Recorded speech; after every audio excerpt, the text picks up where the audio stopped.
বিরতির পর স্বাগত। ভারত সরকারের যুব বিষয়ক এবং ক্রীড়া দফতরের সহযোগিতায় খেলো India state centre of excellence এর উদ্যোগে দ্য অস্মিতা সিটি লিগ অনুষ্ঠিত হয় আগরতলা বাধারঘাট রাইমা সুইমিং পুলে।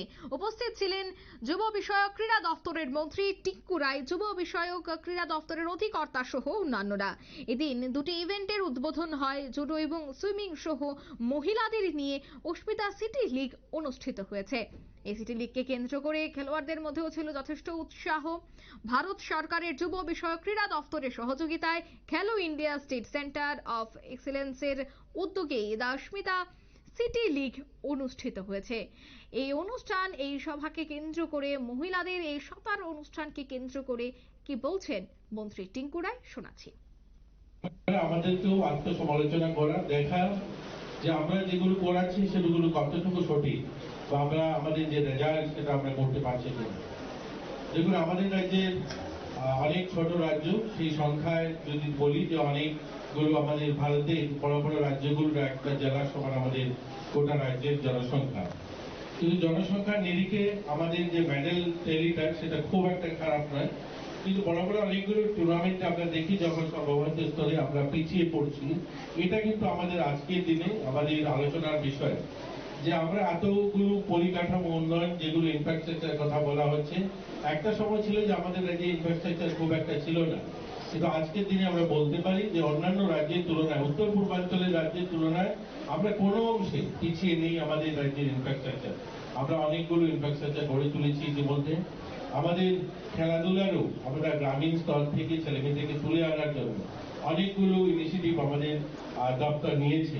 কিন্তু তারপরেও আমরা কোথায় না কোথায় যেন মনে হয় আমাদের কিছু ত্রুটি রয়ে গেছে, তার জন্য আমাদের যে ধরনের অ্যাচিভমেন্ট করার আমরা সেগুলো করতে পারছি না। তার জন্য আমাদের যারা দপ্তরে আধিকারিকগণ রয়েছেন, যারা কোচরা রয়েছেন, তাদের কাছেও আমি অনুরোধ করব আমরা সেগুলোর জন্য আমাদের ত্রুটিগুলো সেগুলোকে আইডেন্টিফাই করা, সেগুলোকে সংশোধন করা। আমাদের রাজ্যের প্রতিভাবান খেলোয়াড়রা রয়েছে, তাদের মধ্যে ট্যালেন্ট রয়েছে। তথাকথিত যে ধরনের খেলাধুলা শেখানো হয়, নিশ্চয়ই যারা কোচ তারা তো বোঝেন যে কি করলে আরো ভালো হবে। কিন্তু সময়ের সঙ্গে আমার মনে হয় একজন তোমাদেরই একজন সাধারণ নাগরিক হিসাবে যদি আমি বলি, আমার মনে হয় আমাদের ছেলে মেয়ে যারা খেলাধুলার সঙ্গে যুক্ত রয়েছে তাদেরকে প্রতিদিনে দৈনন্দিন যে তাদের রুটিন, তার থেকে বের করে মাঝে মধ্যে একটু তাদের খোলা আকাশের নিচেও নিয়ে যাওয়া, অর্থাৎ সময় সময় বাইরে এন্টারটেনমেন্ট বা কোথায় ভ্রমণ, বিভিন্ন ভাবে তাদেরকেও যেন ভালো এক্সপোজ পাওয়া যায়, সেই ধরনের কোনো কার্যক্রম হাতে নেওয়া যায় কিনা। আমাদের যারা এখানে ছাত্রী যারা উপস্থিত হয়েছে বা ছাত্র যারা আছে, আজকে হয়তো এই অনুষ্ঠানে নেই যেহেতু এটা শুধুমাত্র ওমেনদের জন্য, তো আমরা আমাদের সেই ছাত্রছাত্রী যারা এখানে থাকে তাদেরকেও বিভিন্ন সময় বিভিন্ন প্রশিক্ষণমূলক বিভিন্ন ভ্রমণ করে আমরা উত্তর পূর্বাঞ্চলে অন্যান্য জায়গায় যে সমস্ত পরিকাঠামো আছে বা সেখানকার ছেলেমেয়েরা খেলাধুলা কি করে করে, সেখানে কি করে তারা কোচিং নেয়। ভালো রাজ্যগুলো যেমন আমাদের উত্তর পূর্বাঞ্চলে মণিপুর, আমরা যদি দেখি ছোট রাজ্যের মধ্যে ভালো রাজ্য মণিপুর, সেখানেও আমাদের এখান থেকে 10-15 জন ছাত্রদের টিম, 20 জনের, তাদেরকে সেখানে নিয়ে যাওয়া, তাদের কি পরিকাঠামোতে তারা খেলাধুলা করে বা সেখানকার যারা কোচিং নিচ্ছে সেই ছাত্রছাত্রীরা কিভাবে কোচিং নিচ্ছে তারা সেখানে, সেগুলো সেখানকার গভর্নমেন্টের সঙ্গে কথা বলা, দপ্তরের সঙ্গে কথা বলা করা।